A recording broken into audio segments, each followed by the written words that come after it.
جب ان کی کشتی بیچ سمندر کے طوفان کے درمیان بہنور میں پھنس جاتی ہے تو اپنا دین بالکل خالص کر کے، ایمان کو بالکل خالص کر کے صرف اللہ تبارک و تعالیٰ کو پکارتے ہیں، لیکن جب ان کی مشکل آسان ہو جاتی ہے تو پھر اللہ تبارک و تعالیٰ کے ساتھ غداری یعنی شرک کرنا شروع کر دیتے ہیں۔ لیکن افسوس، آج کا مسلمان مشکل کیا آسانی کیا ہر حال میں اللہ تبارک و تعالیٰ کے ساتھ غیر اللہ کو پکارتا ہے، جو کہ اللہ تبارک و تعالیٰ کے ساتھ ظلم، غداری اور شرک ہے۔ یاد رکھنا، اللہ تبارک و تعالیٰ شرک کو کبھی معاف نہیں کریں گے، باقی سارے گناہ معاف فرما دیں گے۔ ملاحظہ کیجیے قرآن مجید کی اس آیت مبارکہ میں، اعوذ باللہ من الشیطان الرجیم، بسم اللہ الرحمن الرحیم، هو الذي يسيركم في البر والبحر حتى إذا كنتم في الفلك وجرين بهم بريح طيبة وفرحوا بها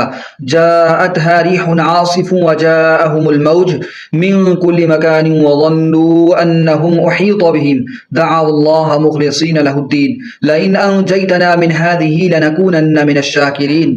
وہ اللہ ایسا ہے کہ تم کو خشکی اور دریا میں چلاتا ہے، یہاں تک کہ جب تم کشتی میں ہوتے ہو اور وہ کشتیاں لوگوں کو موافقہ ہوا کے ذریعے سے لے کر چلتی ہے اور وہ لوگ ان سے خوش ہوتے ہیں، ان پر ایک جھونکا سخت ہوا کا آتا ہے اور ہر طرف سے ان پر موجیں اٹھتی چلتی آتی ہیں، اور وہ سمجھتے ہیں کہ برے آگرے اس وقت سب خالص اعتقاد کر کے اللہ ہی کو پکارتے ہیں کہ اگر تو ہم کو اس سے بچا لے تو ہم ضرور شکر گزار بن جائیں گے۔